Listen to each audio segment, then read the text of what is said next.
계시록 11장 1절에서 힘센 천사이신 그리스도께서 요한에게 측량의 도구인 지팡이 같은 갈대를 주시면서 명령합니다.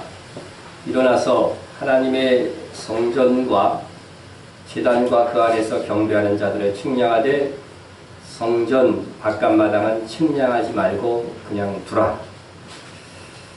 여기서 측량은 사람에 대한 판단으로 성소에 있는 사람들을 계수하고 또 성전 바깥 마당에 있는 자는 계수해서 제외하라, 그런 뜻이었습니다.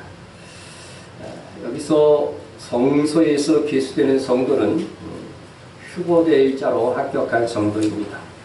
그러나 동시에 계수하라는 말씀 다음에 두 증인의 사역에 대한 말씀이 나오는 것으로 보아서 여기서 계수되는 자는 역사의 마지막에 있을 대부흥의 두 주인의 사역에 동참하는 자들이기도 한 것입니다.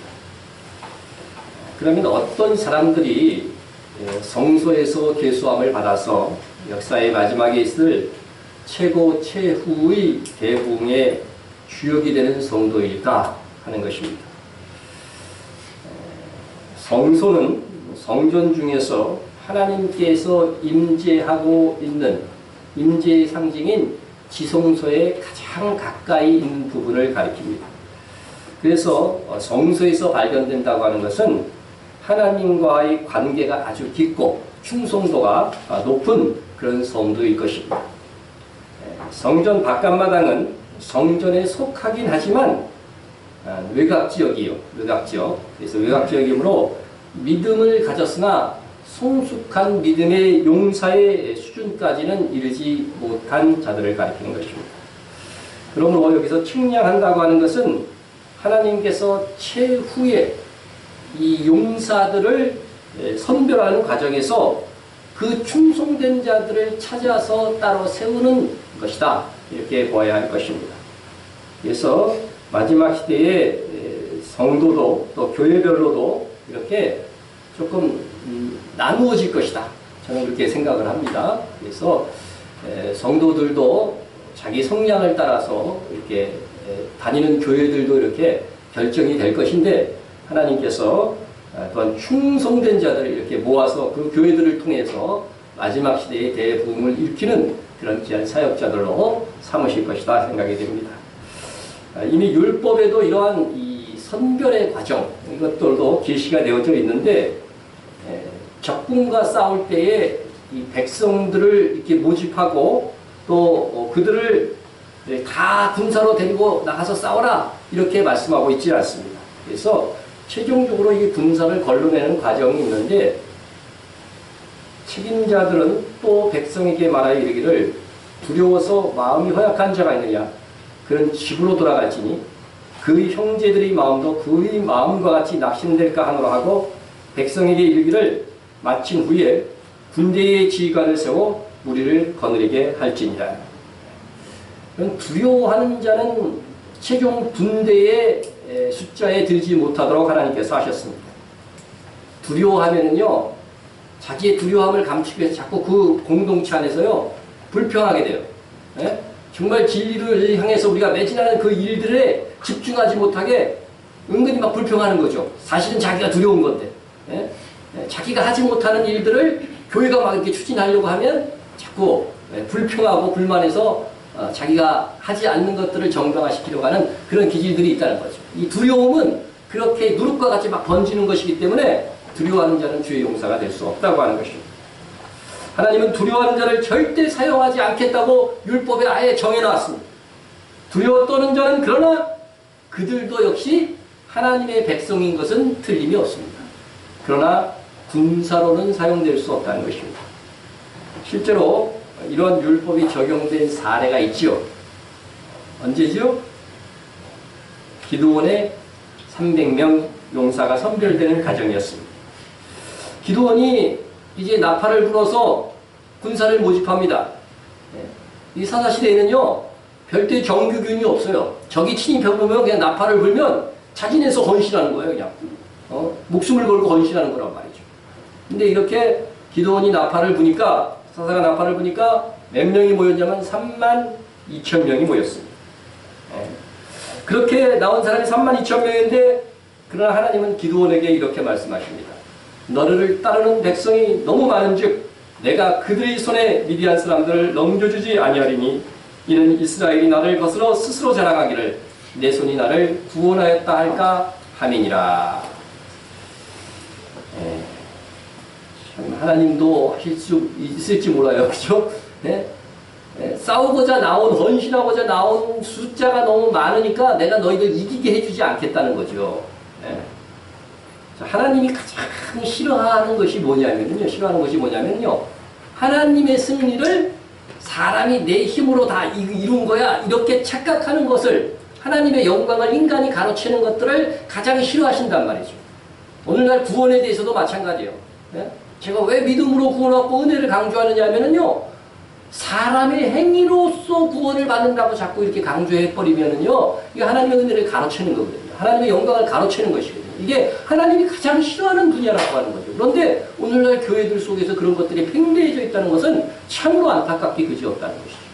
그래서 이 영혼 구원에 관해서는요. 절대적으로 하나님의 은혜입니다. 하나님께서 이기게 해주시는 것이죠. 자, 어쨌든 그래서 하나님의 역사는 많은 숫자에 있지 않다는 것입니다. 하나님의 역사는 대형교회라고 하는 이유만으로 사용하지 않습니다. 두려워하지 않는 소수의 용사가 되어야 되는 것입니다. 하나님께서는 모세를 두려워하는 이집트 왕자 때 사용하신 것이 아니고 두려워하지 않는 미디안 목자이었을 때 그를 바로 이스라엘의 지도자로 세우셨던 것입니다. 여러분, 홀로 단신으로 이제 바로 앞에 다시 선다고 하는 것은 이 모세로서는 자기의 두려움을 다 극복한 거죠. 그러나 과거에는 어떻게 했어요? 이집트 왕자였지만 두려워서, 바로가 두려워서 도망하잖아요. 여러분, 이렇게 하나님께서 소수를 사용하시고 정말로 객관적으로 보면 힘이 없을 때 들어서 그를 사용하시는 것은 이게 하나님의 영광과 관련이 있는 것이죠. 많은 숫자로 승리하면 스스로 인간의 힘으로 이긴 줄로 알고 자랑할 것입니다. 나는 안 그러실 것이다 이렇게 생각할지 모르지만 이러한 교만에 인간이 빠질 것을 아시고 숫자가 많을 때 하나님께서는요 오히려 승리하지 않게 하시는 하나님이시다 하는 것입니다. 너를 따르는 백성이 너무 많은즉 내가 그들의 손에 미디안 사람을 넘겨주지 아니하리니. 사람은요 자기 따르는 편이 많을수록요 좋아합니다. 어쨌든 그러나 하나님은 그렇지 않다는 거죠. 하나님의 영광을 위해서 그렇게 하지 않겠다고 하시는 것입니다. 이것이 오히려 우리에게 희망이 있습니다. 우리의 작은 숫자가 그리고 부자도 없는 우리가 주님의 용사로 무장된다고 한다면 하나님께서는 우리를 통해서 위대한 일들을 하시고 하나님께서 영광을 취하실 수 있는 것입니다. 하나님께서는 많은 백성 중에서 진정으로 싸울 수 있는 군사를 계수하기 위해서 기드온에게 32,000명의 미디안의 적들과 싸우겠다고 나온 이 백성들에게 이렇게 외치라고 명령하셨습니다. 이제 너는 백성의 귀에 외쳐 이르기를 누구든지 두려워 떠는 자는 길르앗 산을 떠나 돌아가라 하라 하시니 이에 돌아간 백성이 22,000명이요 남은 자가 10,000명이었더라. 두려워 떠는 자는 걸러내라는 것이죠. 두려워 떠는 자는 용서될 자격이 없다는 것이죠. 나의 군대의 길수함에 절대 들지 못할 것이라고 하는 것이죠. 그래서 돌아간 자가 22,000명. 3분의 2가 넘었습니다. 그들은 그래도 하나님의 백성으로 싸워야 하지 않겠느냐 하고서 그래도 두려움은 가졌지만 명분을 가지고 나왔던 사람들이 그러나 그 마음속에는 싸우다 이거 죽으면 어떡하지? 처자식도 있는데 하면서 두려움에 떨었던 자들인 것입니다. 그렇다고 다시 말씀드리지만 그들이 하나님의 백성이 아닌 것은 아닙니다. 후방에서 어느 정도 지원을 할 수 있을지도 모르겠습니다. 제가 종말에 대한 이런 설교를 하면서 계시록 설교를 하면서 때로는 십자가와 순교에 대한 설교를 아마 굉장히 자주 하죠. 그죠? 거의 매주 하다시피 설교를 하지만 이렇게 하면 반응이 있어요. 성도들의 반응이라는 것이 있습니다. 계시록의 설교를 들으면서 두려워합니다. 이런 일이 있을 때에 있어야 주님이 오시는 것이고 주님의 재난과 함께 이 또 땅끝까지 복음이 전파될 것이고 이렇게 말씀을 하셨죠. 예? 이렇게 이런 재난의 상황들이 있으면 오히려 너희 속량이 가까이 왔다 머리를 들라 성경이 권고하고 있습니다. 두려워하고 무서워하는 것을 정말 이런 말씀을 들으면서 싫어하시는 거예요. 하나님께서. 그것은 용서될 자격이 없다고 하는 것입니다. 순교하라는 말씀에 부담스러워하고 두려워합니다. 너무 자주 순교라고 하는 설교를 하지 말라고 합니다. 그러나 여기 하나님께서 훌륭한 신자라고 칭찬하여 선별하는 자들은 주님을 위해서 담대히 일하다가 결국 순교할 자들인 것입니다. 계시록 11장 8절에 보면 그들의 시체가 큰 성길에 있으리니 그들은 1260일에 그들의 사역의 기간이 끝나면요 적그리스도의 세력에 죽임을 당하고 순교하게 될 운명입니다. 그럼에도 마지막 시대의 성도들은 이렇게 죽어갈 두 증인의 비전을 가지라는 거죠. 성경이 우리에게 요구하고 있는 거예요. 자신들이 최후를 알고 주어진 시간 동안 최선을 다하여서 복음의 용사가 되라고 하는 것입니다. 여러분 이런 일을 사모하고 두려워하지 않는 성도가 되어야 합니다. 하나님은 두려워하는 자를 사용하지 않습니다. 전능하신 하나님을 의지함으로써 여러분 담대한 성도가 되시기를 원합니다. 죽으면 죽으리라는 용맹스러운 주의 군사가 되십시오. 히브리서 11장에서 믿음의 용사들을 쫙 설명하고서 이렇게 그들을 표현합니다.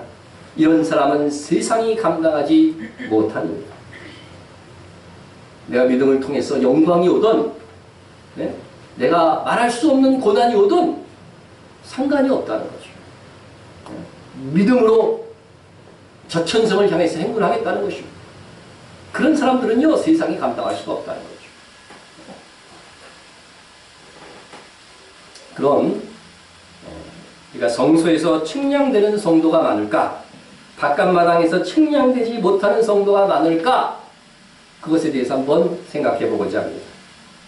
여러분 확실하게 단정적으로 말씀드릴 수 없지만 성소 안에서 계수되는 합격되는 성도는 그렇게 많지 않을 가능성이 높습니다.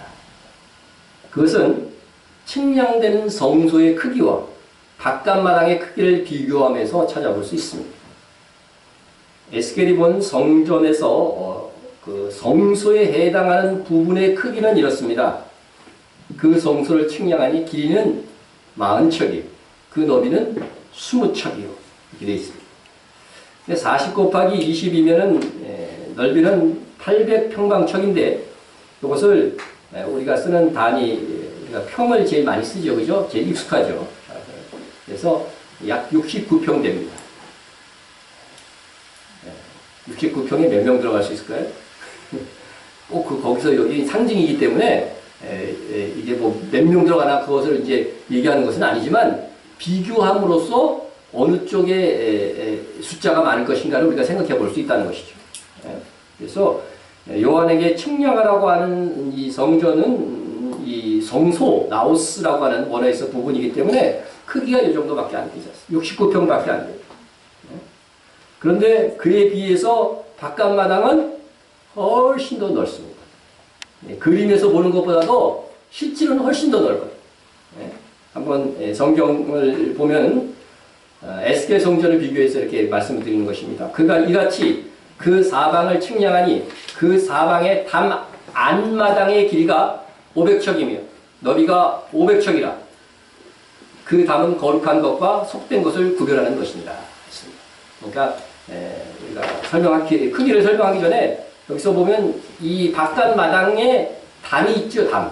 이 담이 뭐예요? 거룩한 것과 속된 것을 구별하는 것이라고. 그러니까 바깥 마당 안쪽도 뭐예요? 하나님의 거룩한 성도들이 있는 자리라는 거예요. 그것을 분명히 하고 있어요. 그래서 이것은 흔히 다른 어떤 사람들이 번역하기를 이 바깥 마당에 있는 사람은 버림받은 사람이라 이렇게 해석하는 것은 잘못된 해석이라는 거죠.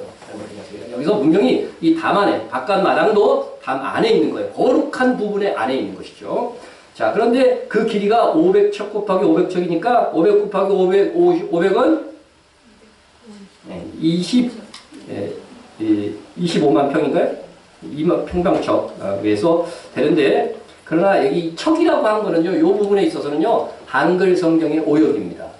오역이고, 이것은 척이 아니고 장대입니다. 장대. 그래서 영어 성경을 보면 로드라고 해갖고 제대로 이번에 번역이 돼 있어요.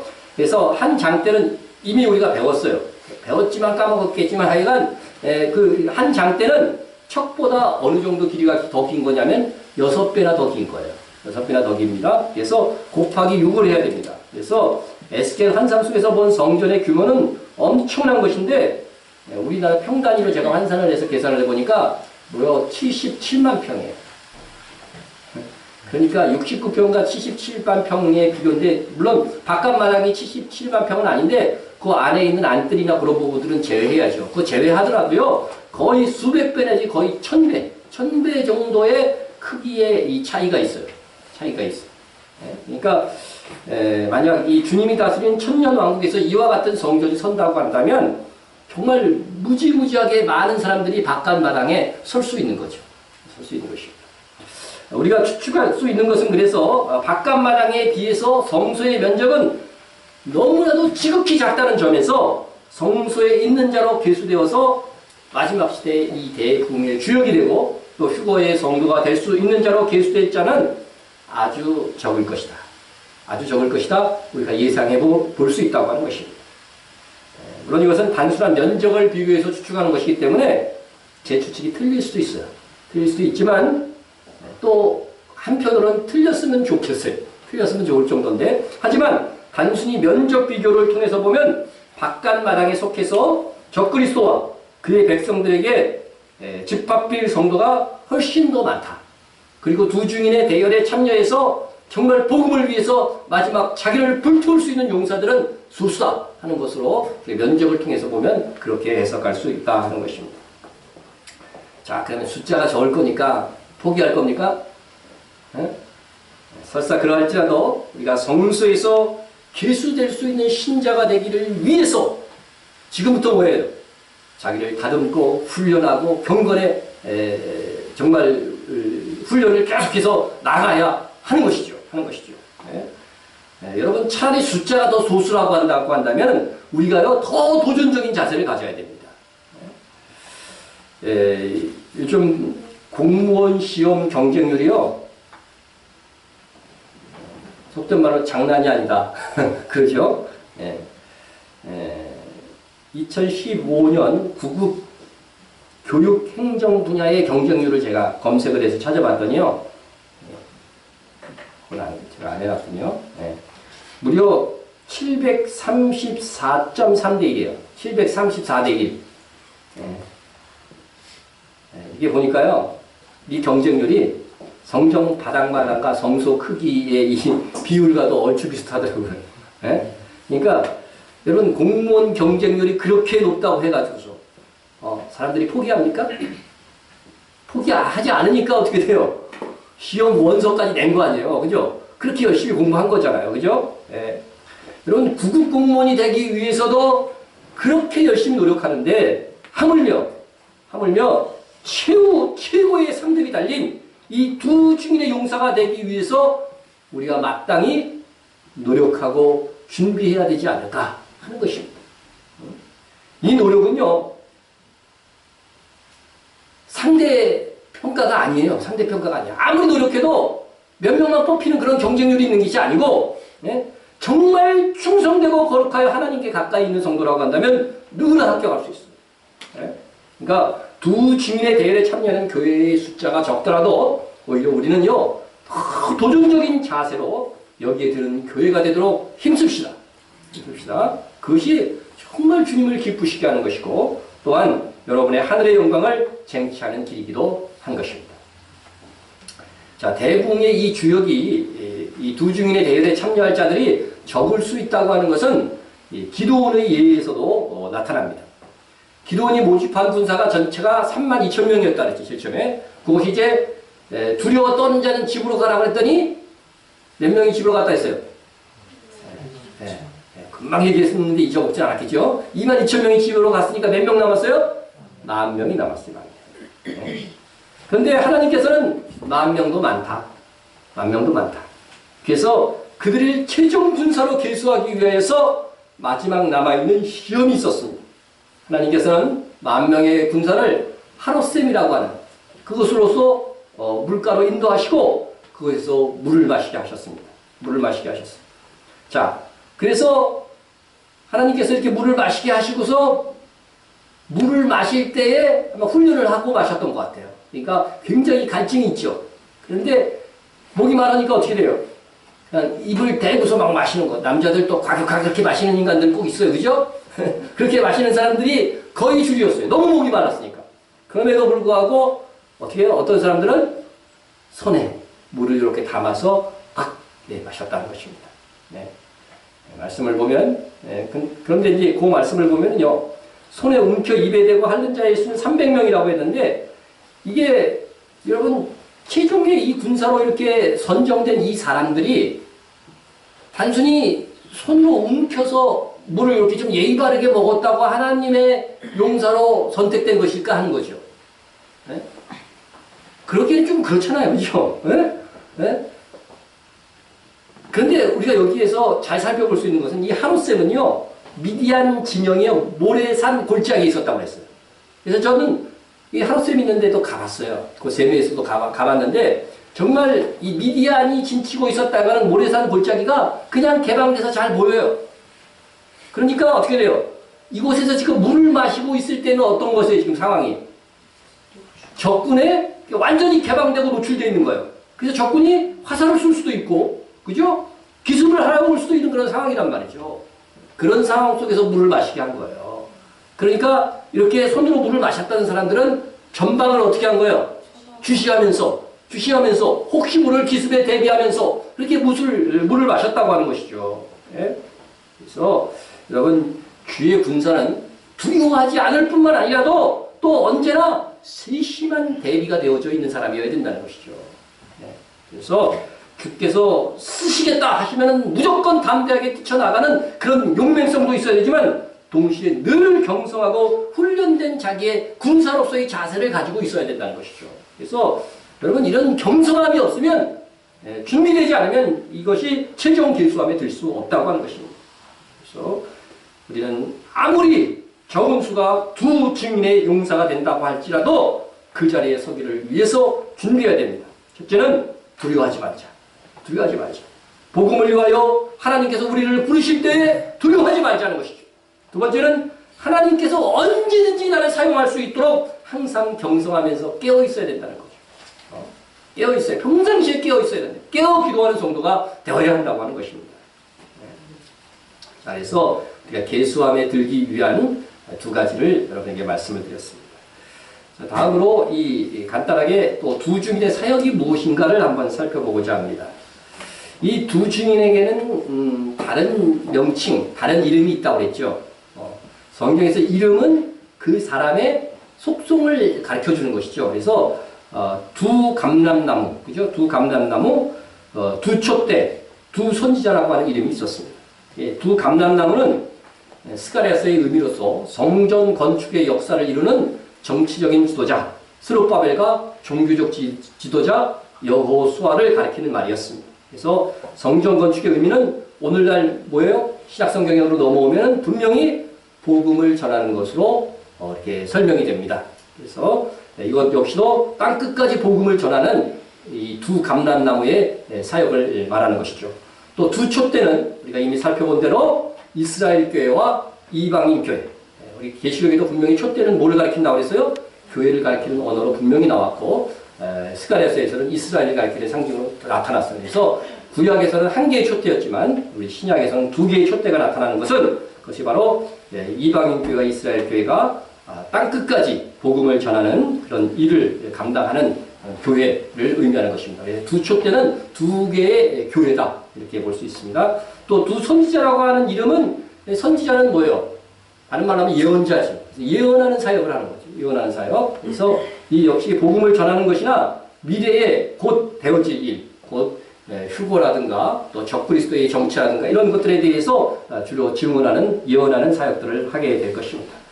자, 또 대표적인 것이 증인이라고 하는 말이었는데, 이 증인이라는 말은 사도행전 1장 8절에서 보건대 복음을 전하는 사역자들을 말하는 것이었죠. 그래서 그러므로 이 두 증인은 주로 하나님께 닥칠 예수님의 공중강림과 곧 닥칠 예수님의 공중강림과 휴거에 대해서 전하는 사역을 하게 될 것입니다.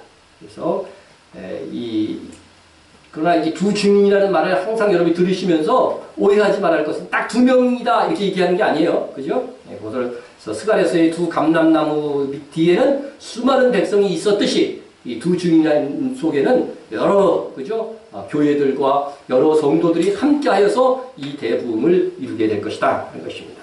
그래서 우리가 그 두 증인의 사역을 꼭 기억하고 우리가 그 사역에 대한 사모함을 가지고 준비하는 교회가 되어야 되겠다 하는 것입니다.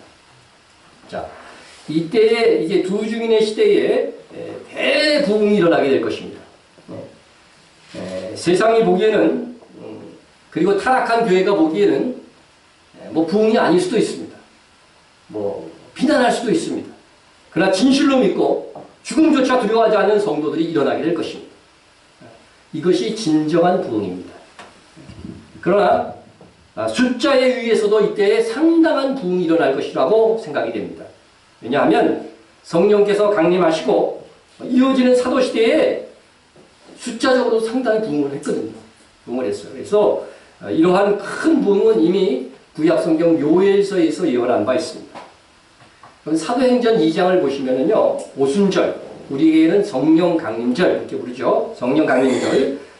성령의 충만한 역사가 일어나고 사도들이 설교를 하게 되는데 갈릴리 사람들인데 설교를 했는데 거기에는 오순절이기 때문에 정말 세계 각국에서 온 여러 민족의 언어를 사용하는 유대인들이 있었단 말이죠. 그런데 그들에게 복음을 전하기 위해서는 언어가 돼야 되잖아요. 그런데 이 사도들이 설교를 할 때요, 그들의 언어가 막 튀어나온 거예요. 외국어 방언이 막 터져나온 거죠. 터져나온 것입니다. 그때 어떤 사람들은 야 정말 이건 하나님의 큰일이다 하면서 놀라는 사람이 있었고 또 한 부류의 사람들은 어떤 사람이냐면 세술에 취했다 하면서 조롱하는 사람들이 있었어요. 그때 베드로가 이때 성령 충만하여서 복음을 전파하게 되는데 정말 우리가 이러한 현상들이 일어나는 것, 이런 놀라운 이적적인 현상이 일어나는 것은 요엘서에 이제 예언이 시작되는 것이다. 그렇게 예언을 한 거예요. 그 예언이 성취되고 있는 것이다. 이렇게 말을 한 거죠. 그 말씀을 한번 이렇게 그대로 보겠습니다. 이는 곧 선지자 요엘을 통하여 말씀하신 것이니 일렀을 하나님이 말씀하시기를 말세입니다. 말세에 내가 내 영을 모든 육체에게 부어주리니 너희의 자녀들은 예언할 것이요 너희의 젊은이들은 환상을 보고 너희의 늙은이들은 꿈을 꾸리라. 그때에 내가 내 영을 내 남종과 여종에게 부어주리니 그들이 예언할 것이요. 그러니까 구약시대는 선지자들만 예언했잖아요. 그러나 남녀 수많은 종들이 예언하는 시대가 접어들었다는 거죠. 또 내가 위로 하늘에서는 기사를 아래로는 땅에로는 징조를 베푸리니 곧 피와 불과 영이로다. 그래서 지금 이제 마지막 시대에 대한 예언들이 여기 다 포함되어 있는 거예요. 그래서 피와 불과 영기, 이것을 뭐 전쟁으로도 얘기하시는 분들이 있는데 화산 폭발을 통해서 이런 일들이 일어날 것이라고 여기 말씀드린 바 있습니다. 주의 크고 영화로운 날이 이르기 전에 해가 변하여 어두워지고 달이 변하여 피가 된다. 이것은 예수님이 재림하시기 직전에 일어날 현상으로도 설명하고 계시록에서도 또 인지학에서도 나오죠. 그러니까 이것이 지금 사도시대에 바로 이루어질 일들이 아니에요. 주님의 재림까지 다 지금부터 시작해서 이루어질 일로 지금 베드로가 말하고 있는 것입니다.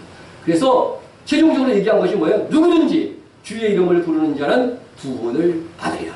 이것이 바로 대붕의 시대에 일어날 일들을 최종적으로 설명한 것이죠. 누구든지 주 예수 그리스도를 믿으면 이제는 유대인이나 이방인이나 상관이 없이 구원을 받는 그런 시대가 열렸다고 하는 것을 말씀해 주고 있는 것입니다. 여러분 여기서 말세에 그리고 주의 크고 영화로운 날이 이르기 전에 그런 말씀이 있죠. 그런 것들은 전부 다 뭐냐면 최종적으로 주님의 공중 강림, 재림의 날을 가리키는 용어들이라고 하는 것이죠. 그래서 여러분 여기서 주의 날 크고 영화로운 전부 다 뭐예요? 수식어잖아요. 그런데 주의 날이라든가 그리스도의 날 이렇게 해서 신약 성경이 다 표현한 것은요 주님이 재림하실 때를 의미하는 거예요. 그래서 여러 구절들이 있지만 시간상 한 구절만 딱 보겠습니다. 주께서 너희를 우리 주 예수 그리스도의 날에 책망할 것이 없는 자로 끝까지 경고하게 하시리라. 이렇게 되어 있는데, 그래서 주의 날, 그리스도의 날, 예수 그리스도의 날, 뭐 이런 표현들은 다 주님이 다시 오시는 날을 의미하는 날이었습니다. 그래서 요엘서가 예언한 이 대붕의 역사는요, 주님의 출임 이후에 또 성령의 강림이 있었던 그 사도시대로부터 시작해서 마지막 두 증인의 시대까지 그 기간 동안에 성취되는 대붕을 설명하고 있는 것입니다. 그래서 요엘서는 이 예언을 할 때 그래서 이 역사에 대해서 뭐라고 표현하냐면 이 성령의 부음, 기름 부음을 통하여서 일어난 이 대붕의 역사를 뭐라고 해야 되냐면 이른 비와 늦은 비라고 설명했다는 것입니다. 그가 너희를 위하여 비를 내리시되 이른 비를 너희에게 적당하게 주시니 이른 비와 늦은 비가 예전과 같을 것이다. 여러분, 이른 비라고 했잖아요. 그죠? 근데 이른 비는 곧 뭐라고 된 거예요? 이른 비와 늦은 비를 포함하고 있는, 늦은 비를 포함하고 있다는 거죠. 이른 비 속에는. 그런 설명을 한 것입니다. 그래서 우리가 십자가 하면은 사실은 거기 십자가와 부활이 다 포함되어져 있는 거죠. 십자가에 복음하면은 그와 같이 이른 비 하면 늦은 비를 포함하고 있는 것이라는 것입니다. 그래서 이스라엘 땅에서 이른 비는요, 여름 과실의 수확을 위해서 내려지는 비입니다. 그래서 늦은 비는 대신 곡식을 위해서 꼭 필요한 비예요. 신명기에 있는 말씀인데 여호와께서 너희의 땅에 이른 비, 늦은 비를 적당한 때에 내리시리니 너희가 곡식과 포도주와 기름을 얻을 것이요. 그래서 이른 비로는 포도주와 기름을 얻고 늦은 비로는 뭘 얻어요? 곡식을 얻게 되는 것입니다. 자, 사실 우리가 이 이스라엘 땅에서는 이른 비는요, 여름 내내 가물다가 결실기에 와서 이게 이제 결실기에 와서 이제 비가 적당하게 내려줘야 되는 거죠. 그래서 이 시기는 사실은 가을이에요, 가을. 그러니까 우리 기준으로서 보면은 가을에 오는 비니까 늦은 비라고 생각할 수 있잖아요. 그런데 이스라엘의 상황 속에서는 그런 것이 아닙니다. 그래서 이스라엘은 가을에 새해가 시작돼요. 우리하고 개념이 틀려요. 그러니까 우리는 봄, 여름, 가을, 거기는 가을, 겨울, 여름, 봄, 이렇게 봄, 여름 이렇게 얘기한다는 거죠. 그래서 여름이 끝이에요. 그래서 종말을 얘기할 때도 뭐예요? 여름이 가까운 줄 아나니 그런 표현들을 쓰잖아요. 그러니까 여름하고 끝이라고 하는 의미가 같은 의미인 거예요. 그 이스라엘에서는. 그래서 이른 비는 바로 가을에 내리는 비다. 그래서 여름 내내 한 방울의 비도 오지 않아요. 4월부터 9월까지 한 방울의 비도 오지 않다가 언제 비가 와요? 10월 달에 와서 처음 이제 이른 비가 와갖고 수확을 이렇게 하게 만든다고 하는 것이죠. 그래서 이것은 영적으로 해석하자고 한다면 예수 그리스도가 오시기 전까지가 뭐예요? 비가 오지 않는, 그죠? 정말 은혜의 단비가 내리지 않는 그런 갈급한 상태였다는 거죠. 그래서 예수 그리스도가 오심으로 뭐가 시작돼요? 성령 강림절이 시작되죠. 그렇죠? 그래서 성령의 단비가 부어졌다 하는 것을 상징하는 것입니다. 그리고 나서 그래서 이제 이 이른 비가 오고 나서 이제 마지막 곡식이 열리는 늦은 비가 오기 전까지는 어떻게 돼요? 비가 간간히 옵니다. 간간히 와요. 그와 같이 이 영적인 역사도 동일하게 하나님께서 이러한 이스라엘의 가나안의 날씨와 비유해서 그대로 이루어지도록 하나님께서 하셨어요. 그래서 이른 비가 온 후에 비가 종종 이렇게 오는 것이죠. 그래서 이 교회사의 역사도 보면은요, 종종 뭐가 있었냐면은 대붕의 역사들이 있었어요. 그죠? 사도시대에 있었던 이 이른 비에 놀라운 붕이 있은 다음에도 어떻게 돼요? 뭐, 우리나라에서는 평양 대붕의 역사. 그때처럼 큰 붕이 없었죠. 웨일즈 대붕, 무디 대붕, 이런 운동들이 있었던 것은 뭐예요? 그게 바로 비가 내리는 거라는 거죠. 비가 내리는 거죠. 여러분, 축복이라고 하는 단어는, 이 복이라고 하는 단어는요, 바로 이런 비유하고 관련돼 있어요. 히브리 언어. 비에서 나온 단어란 말이죠. 그래서 이렇게 역사에서 이렇게 은혜가 있었다고 하는 것이죠. 그래서 대붕의 역사들이 있었다는 것이죠. 그래서 비는 항상 오는 것이 아니기 때문에 소강국면도 있는 거예요. 그래서 대붕이 일어났다가 조금 소강국면이 있다가 또 대붕이 일어나고 이렇게 했던 것이죠. 그러다가 늦은 비에 해당하는 역사의 마지막, 그러니까 최대의 부흥이 두 증인과 그와 함께하는 성령 충만한 교회들로 인해서 일어나게 될 것이라고 하는 겁니다. 근데 이른 비는요, 적절하게 옵니다. 근데 늦은 비는요, 많이 와요. 쏟아비로 옵니다. 그렇다면 하나님께서 이른 비와 늦은 비로 이렇게 이 성령의 충만함을 비유했다고 한다면 우리가 역사의 마지막에 있을 이 늦은 비에 해당하는 이 두 증인에 의한 1260일의 이 역사는요, 역사 이래 최다의 대붕의 역사가 일어날 수 있다고 하는 거죠. 그렇게 봐야 정확하다는 것입니다. 지금 도저히 그런 부흥이 안 일어날 것 같죠, 우리 기분에. 그렇죠? 네. 너무나도 기독교인들이 타락해 있고 막 그런 것들을 보면서 안 일어날 것 같지만 하나님께서 약속하셨어요. 하나님께서.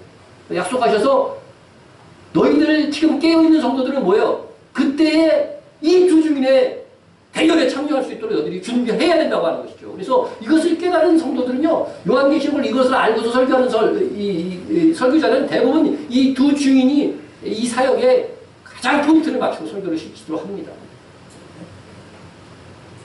우리 교회가 혹은 또 우리 교회 후배들이 이 대회에 참여하지 못하는 수치가 우리에게는 없어야 되겠습니다. 특히 여기에 젊은 우리 성도들은 더욱 강하고 담대한 마음으로 준비되고 주님이 부르시면 언제든지 뛰어나갈 경성함을 갖추고 있어야 됩니다. 저는 제 자녀들이 정말 이때에 쓰임받고 순교할 수 있다면 얼마나 좋을까 생각합니다. 혹시 삐딱하게 생각하시는 분은 목사님은 자기가 순교할 생각을 안 하고 자식들이 순교하기를 기도한다고 그렇게 말할지 모르지만 저도 그런 기회가 온다면 언제든지 나설 것입니다. 네? 그렇지만요, 이게 마지막 시대에 정말 나오는 성도들은 이게 뭐 보면은 젊은이들을 젊은이 성경을 보면은 네? 정말 이슬 같은 청년들이 나와서 역사를 이루는 것을 볼 수 있어요. 그래서 저는 이제 순교한 뭐 지금 죽나 뭐 조금 더 일하다 죽나 그게 그거인 사람이니까 이게 좀 귀한 생명일 때 그죠? 파리빠들 할 때 순교해야 이거 순교도 좀 가치가 있는 것 같아요. 그래서 정말 이때 쓰임 받을 수 있는 제 시대에는 이 시대가 올지 안 올지 제가 보기에는 제 기분에는요, 제 기분이 아니라 제 판단에는 올지 안 올지 제 시대에 간당간당하단 말이죠. 그래서 정말 다윗이 성전 건축을 자기는 할 수 없었지만 어떻게 돼요? 솔로몬이 성전 건축할 수 있도록 어떻게 돼요? 다 준비해 주잖아요. 그러니까 오늘날의 성전 건축은 이 복음 전파란 말이죠. 그렇다고 한다면 다윗과 같은 심정으로 내가 혹시 두 증인의 시대에 참여하지 못할지 모르지만 우리 후세대들이 성령 충만하여서 정말 영광스럽고 권능 있는 이 대부흥을 이끌 용사로 무장하고 준비시키는 이 일을 해야 한다고 하는 것입니다. 베드로 사도도 이른비와 늦은비를 주님이 다시 오실 날과 연관해서 말했습니다. 그러므로 형제들아, 주께서 강림하시기까지 길이 참아 보라, 농부가 땅에서 나는 귀한 열매를 바라고 길이 참아 이른비와 늦은비를 기다리나니. 여러분, 주님의 강림하심을 기다리는 것을 이른비와 늦은비에 비유했다고 하는 것입니다. 그래서 이것을 성령의 역사로도 보지만 휴거의 의미로도 받아들여서 이른비와 늦은비 두 번의 휴거가 있을 것이다, 이렇게 해석하시는 분들도 있습니다. 그러나 여기서 그것은 추후에 다루기로 하고 여기서 중요한 것은 이른비가 있으면 늦은비가 있다고 하는 것이죠. 그래서 사도행전의 역사가 이른비였다고 한다면 이제 두 증인의 시대에는 사도행전의 역사보다 더 큰 역사를 이룬 늦은비에 해당하는 이 대붕의 역사가 있을 것이라고 하는 것입니다. 그렇다면 두 증인의 시대에 일어날 이 부흥이 이른비에 해당하는 사도행전의 이 역사들보다도요 더 큰 역사가 될 것이라고 하는 것을 우리는 이 늦은 비의 비가 훨씬 더 많다는 곳에서 찾아볼 수 있다고 하는 것입니다. 그래서 그렇다고 한다면 이 두 증인의 시대에 쓰여질 용사들, 성도들은요 그 권능도 그러면 어떻게 되겠어요? 더 커지는 거예요. 더 커지는 것입니다. 그래서 그러나 늦은 비의 이 성령의 역사를 기대하고 살아가는 이 세대는요 본문 1절이 의미하는 바 준비되어져서 일단 어떻게 돼요? 적은 일에 충성하는 것이 어떻게 돼요? 합격되어져야 된다는 거죠. 아무나 쓰시는 것이 아니라는 것이죠. 그러니까 야, 나 그때는 아주 크게 쓰임받을 거야 하면서 기대하고만 있으면 안 되는 거예요. 그래서 이미 충성된 바, 적은 일에 충성된 바가 정말 인정되고 합격된 자들을 하나님께서 쓰시겠다고 하는 것이죠. 그런데 우리가 또 주의해야 될 것은요, 정말 교회에서 일어날 이런 이 대붕의 역사, 늦은 비 붕의 이 역사를요, 이단들이 자꾸 모든 걸 보면 그래요. 제가 보면 이단들이 먼저 행동하여서 우리로 하지 못하게 하려는 그런 아주 고단수의 방해 공작을 핀다고 하는 것입니다. 그래서 늦은비 운동을 시작한 자들이요, 뭐이 신사도 운동하는 사람들이라든가 거의 이단들이에요, 이단. 예? 그들이 비성경적인 방식의 늦은비 운동을 하기 때문에 우리가 경계해야 되는 것입니다. 그러나 늦은비의 충만한 성령의 부으심의 역사는 반드시 있는 것입니다. 이처럼 가나안 땅의 이 파종기와 추수기에 내리는 이른 비와 늦은 비의 이 상징을 통해서 사도와 선지자들은 특별하고 풍족하게 하나님께서 교회 위에 부어질 이 영적인 은혜를 예언하였던 것이죠.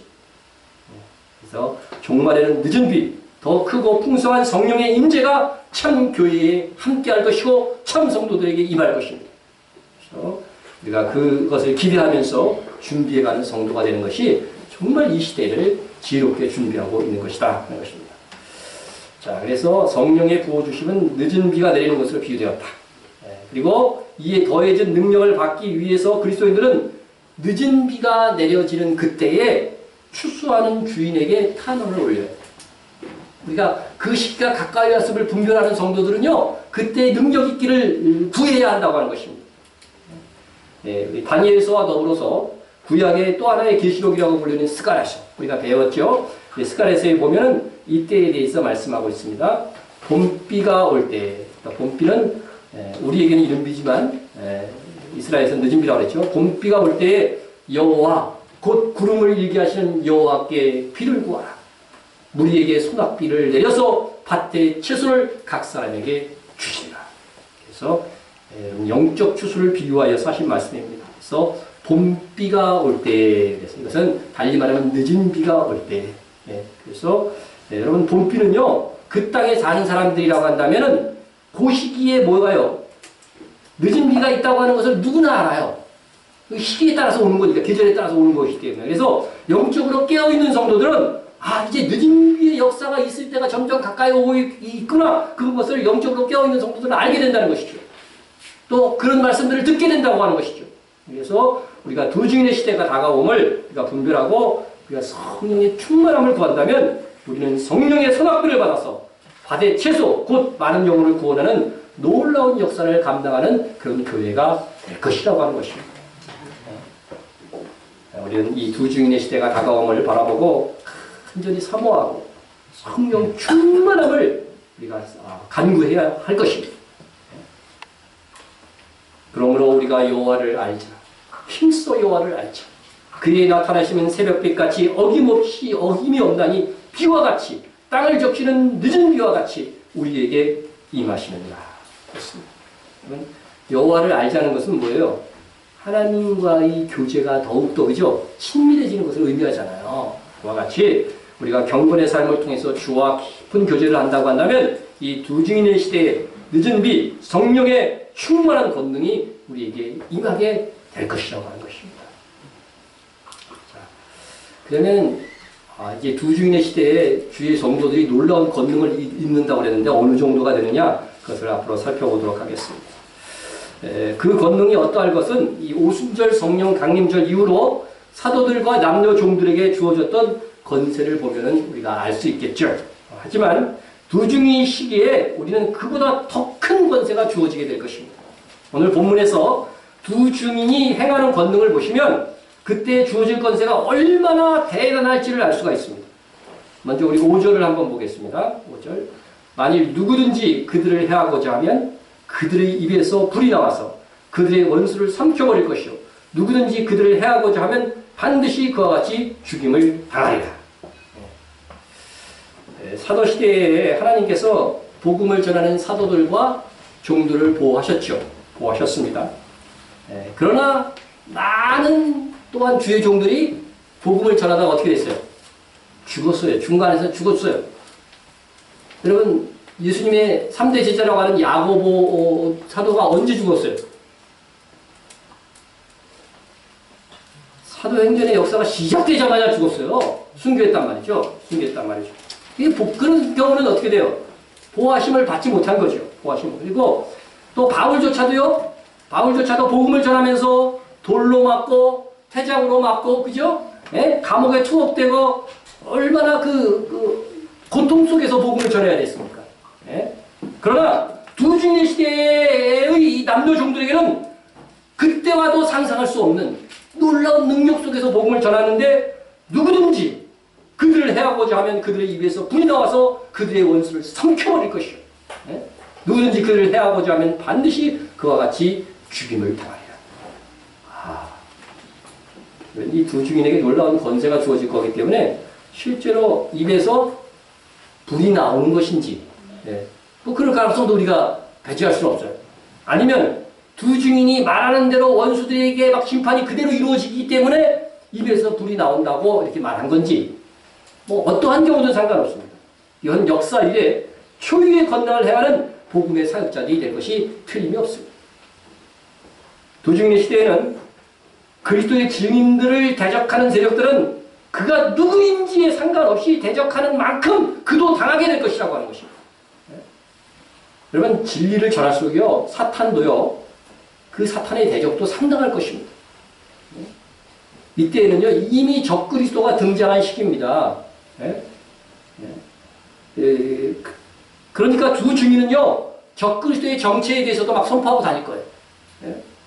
그러니까 본문 7절에서 두 증인의 예언 기간이 끝나자 무적행으로 올라오는 이 짐승이 두 증인과 전쟁을 일으켜 두 증인을 죽이는 것으로 보면 이미 적그리스도는 등장한 겁니다. 그래서 이 두 증인의 예언 기간이 시작되는 마지막 7년 중에 전반기 3년 반에 해당하는 것이 1260일이죠. 그 전에 등장하는 거예요, 적그리스도는. 보시면은, 그죠? 그래서 적그리스도는 이 마지막 7년의 시작점에서 처음에 등장할 때는 평화의 왕으로, 평화의 언약을 맺고 조약을 체결하면서 등장한다는 것이죠. 그래서 이게 여러분 다니엘서에 보면은요, 그가 장차 많은 사람들과 더불어 한 일해 동안의 언약을 굳게 맺고 그랬죠. 한 일해가 7년이잖아요. 그래서 그가 그 일해의 절반의 제사와 예물을 금지할 것이며 또 포악하여 가증한 것이 날개를 의지하여 설 것입니다. 그래서 우상 숭배를 하게 하고 막 이런 것들이 이제 계시록 13장에 와서 더 정확하게 이것에 대해서 설명이 됩니다. 그렇지만 어쨌든 일해의 절반까지 그는 자기의 가증함과 자기의 포악함을 드러내지 않을 것이라고 하는 것이죠. 그런데 사실 적그리스도가 이렇게 평화의 조약을 체결하고로서 등장을 해서 자기를 이렇게 포악성을 드러내지 않는 것은요, 드러내지 못하는 것일 가능성이 많아요. 왜냐하면 이 두 증인의 시대에 하나님이 남녀 종들에게 부어주신 은사와 권능들이요, 이 적그리스도조차도 어쩔 수 없는 거죠. 어쩔 수 없는 거예요. 워낙 그 권세가 크니까. 그래서 이 두 증인의 예언 기간이 다 차고 나면 그때는 어떻게 돼요? 다니엘서에 말한 대로 성도의 권세가 깨진다고 했잖아요. 깨지기까지. 이 마지막 3년 반에 이 정말 최고의 대환란이 있는 것이죠. 있는 것입니다.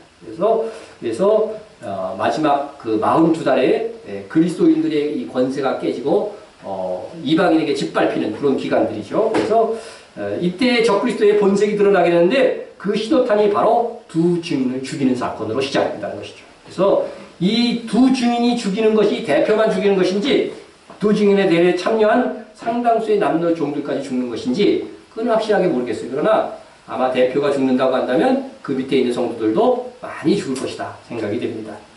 그러나 주께서 그날에 어떻게 해요? 그날에는 급히 피하라고 했잖아요. 그죠? 급히 피하라고 했기 때문에 상당수는 또 피하는 사람들도 나올 것이다. 그런 생각이 듭니다. 그래서 피한 자들도 있을 것이고 미처 피하지 못하고 순교하는 증인들도 있을 것이다 하는 것입니다. 11장 7절에 보면 그 말씀이 나오죠. 그들이 그 증언을 마칠 때 무적행으로부터 올라오는 짐승이 그들과 더불어 전쟁을 일으켜 그들을 이기고 그들을 죽일 터인즉 이렇게 했습니다. 그래서 무적행에서 올라온 이 악한 영들이 보면은 다섯째 나팔에서 나오죠. 다섯째 나팔 나오는데 이게 이제 적그리스도가 될 사람의 영혼으로 들어가는 거예요. 영혼으로 들어가면 이때부터는 정말 적그리스도로서 그가 권세를 입고서 활동하게 되는 것입니다. 그래서 1260일 동안 이 두 증인이 활동하는 시기에는요, 두 증인에게 부여된 권능이 너무 크기 때문에요, 그 적그리스도조차도 어찌할 수가 없는 것이죠. 그래서 이 적그리스도는 1260일이 지나고 나서 그들의 권세를 가지고 두 증인을 대적하면서 일어나게 될 것이다 하는 것입니다. 자, 그래서 이처럼 이 두 증인은요, 복음만 전하는 것이 아니라 이를 거부하고 적그리스도의 정치에 대해서도 말하고 대적하는 불신 세계에 대해서도요, 막 심판을 가하는 거예요. 심판을 가요. 그래서 이것이 막 그대로 성취되는 것입니다. 네? 다음 6절을 보면 그런 내용들이 나와요. 자, 그들이 권능을 가지고 하늘을 닫아 그 예언을 하는 날 동안 비가 오지 못하게 하고 또 권능을 가지고 물을 피로 변하게 하고 아무 때든지 원하는 대로 여러 가지 재앙으로 땅을 치리로다.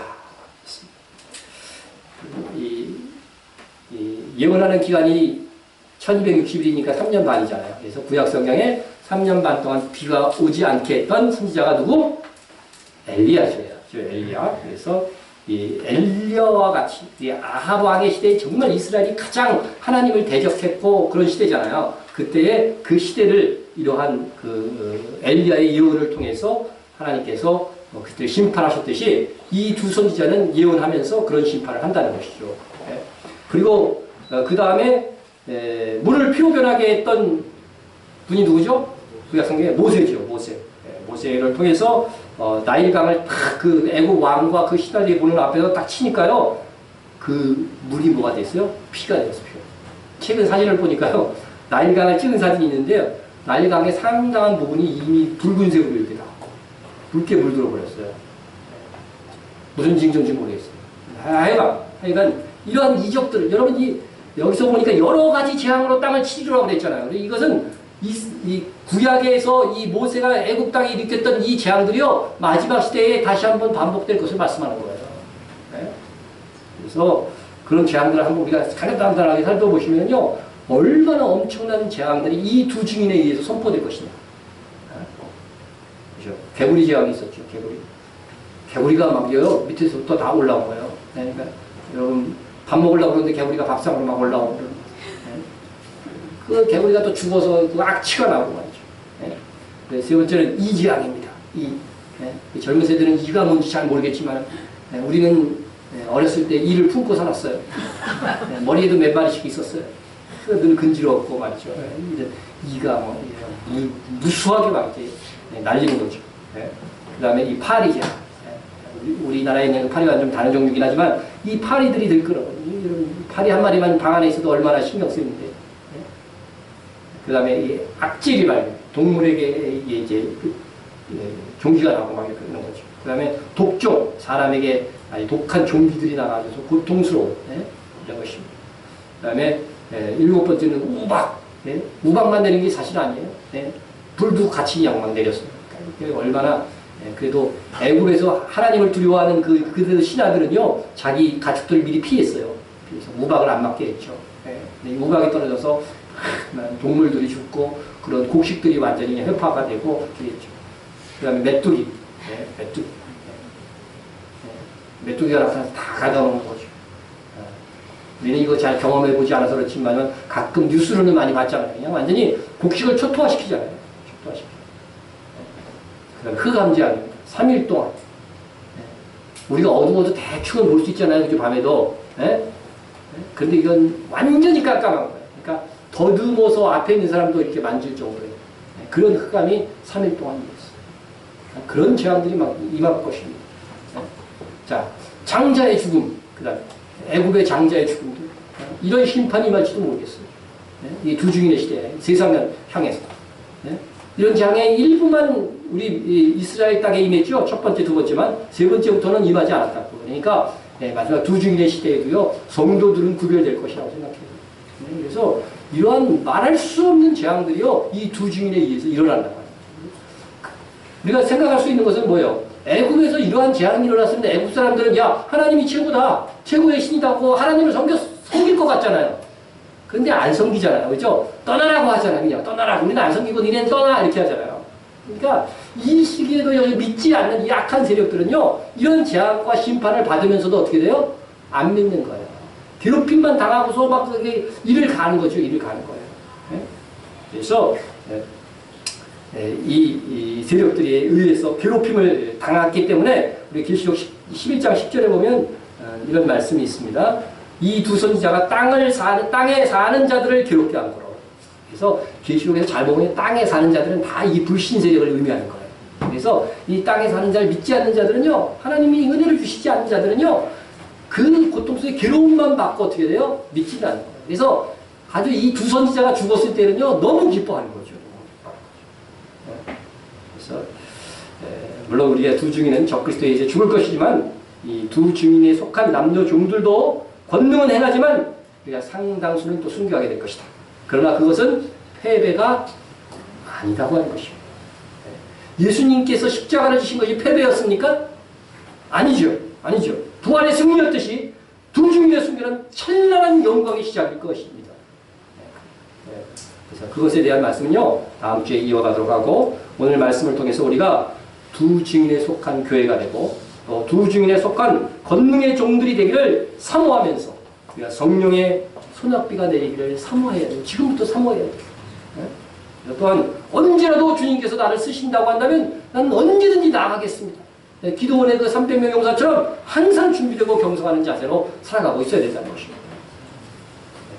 여러분, 이미 작은 일에 충성된 자가 크게 사용되는 이 두 주인의 용사로 계수된다고 하는 것을 꼭 기억하고, 그때까지는 우리가 주님의 이 시험에 합격할 수 있는 교회, 합격할 수 있는 성도가 되도록 우리가 흔히 우리 평상시의 이 삶을 헌신과 충성 속에서 살아가야 된다고 하는 것입니다. 여러분, 세상을 심판하고 또 인류 역사의 마지막 부흥을 이끌 두 주인의 대열에 여러분 참여하고 싶습니까? 두려워서 뒤로 빼는 성도가 되지 않았으면 좋겠습니다. 그날에 제가 사는 그 시대에 그날이 왔으면 참 좋겠어요. 여러분, 32,000명 중에서 300명만 기수되었다. 이것은 하나의 모형을 보여주신 거예요, 하나님께서요. 그래서 노아 시대에는 몇 명뿐이었어요? 단 8명뿐이었어요. 우리가 적은 수라도 성령의 충만함을 받으면 이 마지막 시대에는요, 하나님께서 권능을 부어주시기 때문에요, 놀랍게 사용하실 것입니다. 그래서 우리가 그 비전을 잊지 말고 기도하고 지금 우리가 즐거이 충성하는 성도가 됩시다. 통성을 한번 기도하겠습니다. 두 증인의 시대에 쓰임받는 교회와 성도로 준비되게 하여 주옵소서. 기도해 주시고요. 우리에게 성령의 소낙비를 내려 주소서 하고 지금부터 사모함으로 기도하시기 바랍니다. 마지막 시대에 쓰임받는 교회 벨기 어린 성교사가 될 수 있도록 기도해 주시고, 북한과 박해받는 성도를 위해서, 나라와 민족을 위해서, 이스라엘을 위해서 그의 부흥과